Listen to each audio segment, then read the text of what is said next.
बेहद एक्सक्लूसिव बातचीत करने के लिए मौजूद हैं उत्तर प्रदेश सूबे के उप मुख्यमंत्री केशव प्रसाद मौर्य। न्यूज 18 इंडिया पर इस समय हमारे साथ लाइव और एक्सक्लूसिव है। केशव जी, आपका अभिनंदन है। बीजेपी का नारा है 400 पार, लेकिन अखिलेश यादव का कहना है कि इस बार 7 मई के बाद बीजेपी 7 समुंदर पार चली जाएगी। 4 हार का चौका लगा चुके श्री अखिलेश यादव जी को यह अहंकार पूर्ण जो भाषा है, सपा इस बार शून्य पर आउट हो जाएगी। उत्तर प्रदेश में खाता नहीं खुलेगा, देश में किसी दूसरे राज्य में उनका वजूद नहीं है। समाजवादी पार्टी आईसीयू में पड़ी हुई है, जनता ऑक्सीजन देने को तैयार नहीं है। गुंडों, अपराधियों, माफियाओं, दंगाइयों, भ्रष्टाचारियों के लिए अब यूपी के अंदर कोई जगह नहीं है जी। लेकिन एक केशव जी, बड़ी महत्वपूर्ण बात है कि मैनपुरी में बीते दिनों महाराणा प्रताप की एक मूर्ति के साथ बदसलूकी हुई। समाजवादी पार्टी का झंडा फहराने का आरोप है, लेकिन डिंपल यादव कह रही है कि उनके पास भी वीडियो है। असल में यह किया किसने है? भारतीय जनता पार्टी का एक एक कार्यकर्ता अपने महापुरुषों का, राष्ट्र के महानायकों का आदर करता है, सम्मान करता है, उनकी पूजा करता है। बचपन से ये पहेली मैं भी सुनता हूं कि देश के खातिर बन बन भटका, घास फूस की रोटी खाई, राजपाट सब त्याग के अपना स्वाभिमान की ज्योति जलाई, मुगलों के छक्के छुटाए। ऐसे महाराणा प्रताप जी का अपमान करके समाजवादी पार्टी ने बहुत बड़ा अपना नुकसान किया है और सपा जो उसका असली चरित्र है वो उजागर कर दिया। लेकिन एक आरोप भारतीय जनता पार्टी पर लग रहा है कि प्रधानमंत्री नरेंद्र मोदी, केंद्रीय गृह मंत्री अमित शाह, जगत प्रकाश नड्डा इस पूरे चुनाव को हिंदू मुसलमान कर रहे हैं। इस आरोप को आप किस तरह से लेते हैं? Samajwadi party, Congress, India alliance इसी तरह की बात कर रहा है। अगर कांग्रेस पार्टी मुस्लिम लीग बन जाए, समाजवादी पार्टी मुस्लिम लीग जैसा आचरण करे और हम उसको कहें कि तुम बहुत अच्छे हो, तो हम अच्छे हो गए। अगर पाकिस्तान का कोई नेता श्री राहुल गांधी जी का स्टार प्रचारक बन जाए और कर्नाटक के अंदर ओबीसी का आरक्षण छीन करके मुसलमानों को दे दिया जाए, उस पर हम चुप रहें तो हम सही हैं। यह कांग्रेस की नीति ऐसी रही है कि इसी कांग्रेस पार्टी ने अलग पाकिस्तान केवल कुर्सी के लिए बनवाया और जम्मू कश्मीर का एक हिस्सा पाकिस्तान के कब्जे में दे दिया।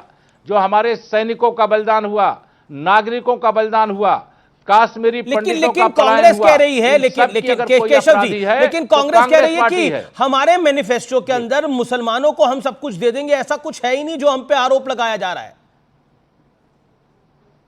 ये कर्नाटक मॉडल क्या है?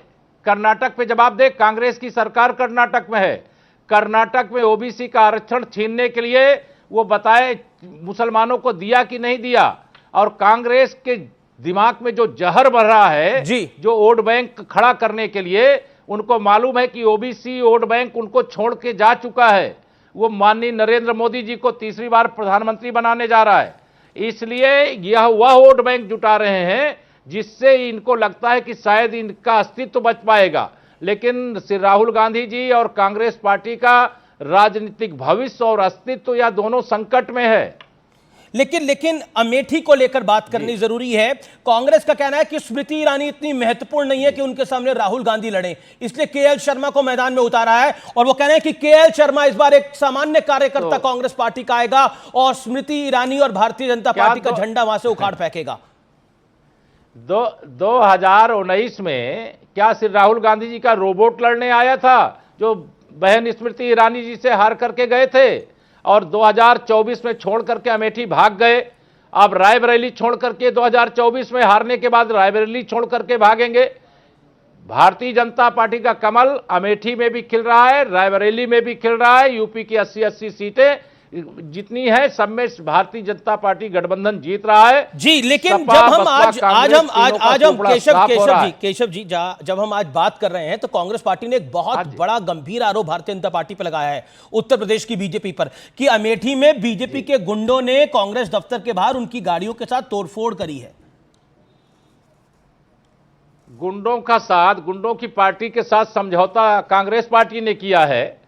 आरोप भारतीय जनता पार्टी पे लगाने का काम कर रहे हैं, लेकिन इनके आरोप की हवा निकल चुकी है। आरोप लगाने का जो फार्मूला इन्होंने इजाद किया है वो 4 जून के लिए सुरक्षित रखें, क्योंकि 4 जून को 4 बजे 400 पार, फिर एक बार प्रचंड बहुमत नहीं, वो 4 जून को आपका नारा है 400 पार होगा, लेकिन मेरा सवाल है क्या अमेठी में जो कांग्रेस की दफ्तर के बाहर गाड़ियों के साथ तोड़फोड़ हुआ है उसमें गुंडागर्दी नहीं करती अमित जी, पर वो कैसे हो गए? पर लॉ एंड ऑर्डर तो बीजेपी के हाथ में है ना, गुंडों के खिलाफ कार्रवाई करती है। केशव जी, मेरा सवाल यह है कि लॉ एंड ऑर्डर तो बीजेपी के हाथ में है ना, तो मुख्यमंत्री ही गृह मंत्री है वहां, योगी आदित्यनाथ हाथ में ले।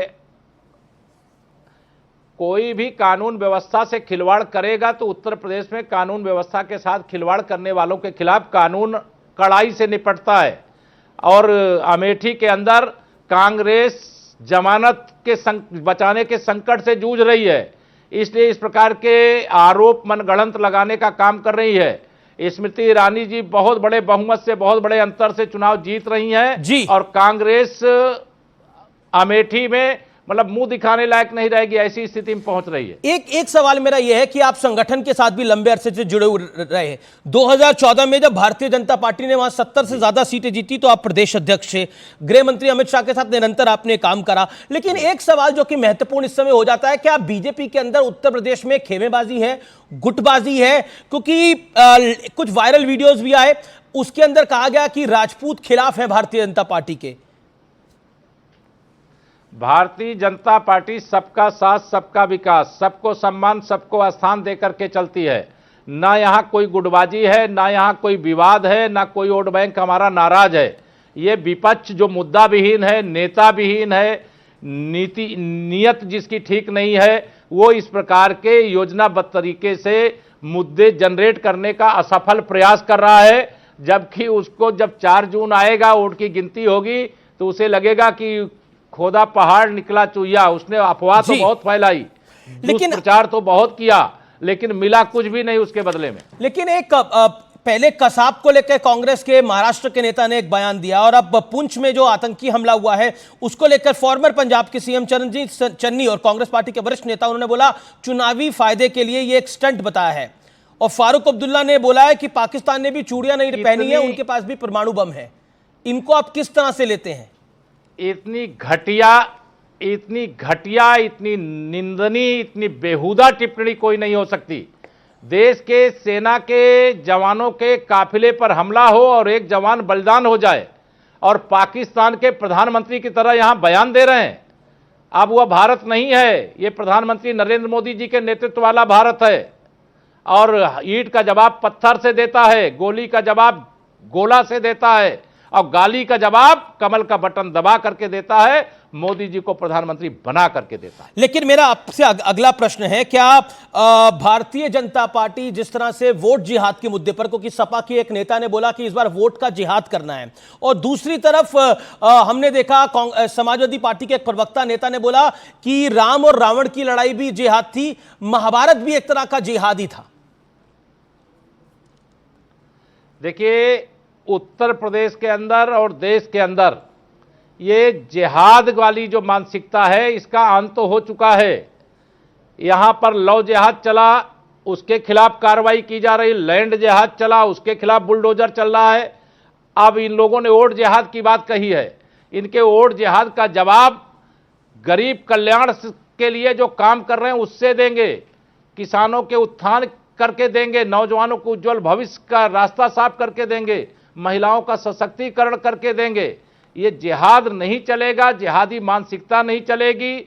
और जिहादी मानसिकता के जहर को निकाल फेंकने के लिए कृतसंकल्प हैं। आपको याद होगा अमित जी, 2014 के लोकसभा चुनाव से पहले यही सारे नेता जो इस प्रकार की टिप्पणी कर रहे हैं, यह मंदिर नहीं जाते थे, तिलक नहीं लगाते थे, रोजा अवतार की पार्टी के अलावा कहीं यह सब दिखाई नहीं देते थे। लेकिन आज इनको सबको मंदिर भी जाना पड़ रहा है, शीश भी झुकाना पड़ रहा है, क्योंकि देश की जनता ने कमल खिला दिया, मोदी जी को पीएम बना दिया और तीसरी बार प्रधानमंत्री बनाने जा रही देश की जनता। लेकिन आप तीसरी बार प्रधानमंत्री नरेंद्र मोदी बनने जा रहे हैं। प्रतापगढ़ में आपकी एक सभा थी और आपने उसके अंदर कहा कि गड़बड़ी हो रही है और चुनाव बाद उनको देख लेंगे। आपका इशारा किस और था केशव जी? कौन गड़बड़ कर रहा है? कुछ कार्यकर्ताओं की शिकायत मेरे पास, कुछ कार्यकर्ताओं की शिकायत मेरे पास आई थी, तो मैंने उसको, चूंकि समय अभाव था, जी। अलग बैठक करना था, बैठक लेने का समय नहीं था, तो मैंने जी। मैसेज दिया था कि कोई भी कार्यकर्ता ये ध्यान रखे कि हम सबका लक्ष्य मोदी जी को तीसरी बार देश का प्रधानमंत्री बनाना है। देश के उत्थान के लिए, देश के विकास के लिए, गरीबों के कल्याण के लिए मोदी जी का तीसरी बार प्रधानमंत्री बनना, और बड़े बड़े मुद्दे हैं। उत्तर प्रदेश का जिन मुद्दों नंबर, को अभी उत्तर पूरा प्रदेश करना का है। नंबर क्या आपको लगता है? 80 में से कितने? केवल 80 जीत पाएंगे हम लोग, केवल 80 जीत 80 तो पाएंगे। टोटल है। देखिए केवल 80 जीत पा रहे हैं हम यूपी के अंदर। मैं वो हूं जो आपको वापस पकड़ भी लूंगा। हालांकि पहले की भविष्यवाणी आपकी जरूर, सही निकली मैं थी तैयार हूं। 2014 में।